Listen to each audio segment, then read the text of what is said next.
வணக்கம். நியூஸ் தமிழின் முதல் பதிப்பு செய்திகளை வழங்குவதற்காக நான் கௌதமி. இனி தொடர்ந்து செய்திகளை பார்க்கலாம். திருச்செந்தூர் சுப்பிரமணிய சுவாமி கோவிலில் ஆவணி திருவிழாவின் சிகர நிகழ்ச்சியான தேரோட்டம் தொடங்கியிருக்கிறது.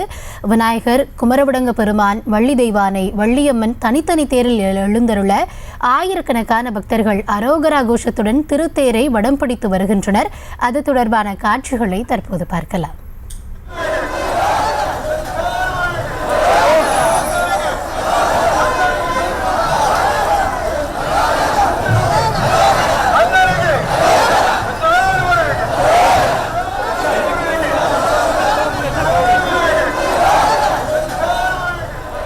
இது குறித்தான விரிவான விவரங்களோடு இணைந்திருக்கிறார் செய்தியாளர் அஜித்குமார். வணக்கம். இந்த திருத்தேரை இழுக்கும் பணியானது எப்போது துவங்கியது?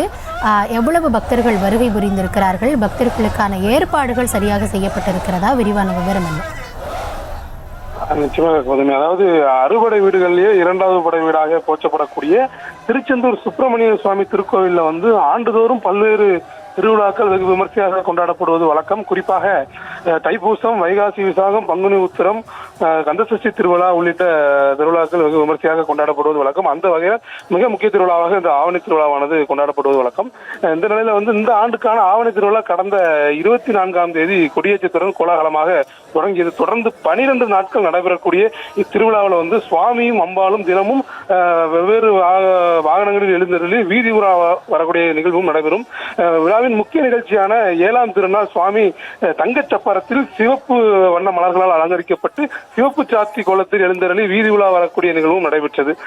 அதனைத் தொடர்ந்து 8ஆம் நாள் திருவிழாவில் சுவாமியும் அம்பாலும் பச்சை கடசல் சப்பரத்தில் பச்சை மலர்களால் அலங்கரிக்கப்பட்டு பச்சை சாத்தி கோலத்தில் எழுந்தருளி பக்தர்களுக்கு அருள்பாலிக்கக்கூடிய நிகழ்ச்சியும் நடைபெற்றது. தொடர்ந்து இந்த திருவிழாவின் சிகர நிகழ்ச்சியான தேரோட்டமானது 10ஆம் திருவிழாவான இன்று காலை தொடங்கி நடைபெற்றது. முதலில் விநாயகர் தேரானது தொடங்கி யானை முன்வர விநாயகர் தேரானது ரத வீதி 4லும் பவனி நிலையம் அடைந்தது.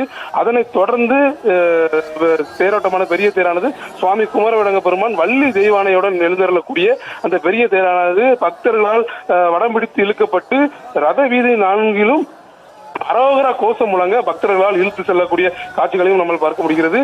இந்த ரதமானது தொடர்ந்து தேரோட்டம் முடிந்த நிலையில் அடுத்து சுவாமி வள்ளியம்மை தேரானது தொடங்க இருக்கிறது. தொடர்ந்து ரதவீதி 4லும் பவனி அடுத்ததாக நிலையம் அடையும். ஏற்பாடுகளை இந்து சமய அறநிலையத்துக்கும் மாவட்ட நிர்வாகமும் இணைந்து செய்து வருகிறது. கௌதமி, திரு தேரோட்டம் தொடர்பான விரிவான விவரங்களை வழங்கியமைக்கு நன்றி அஜித்குமார்.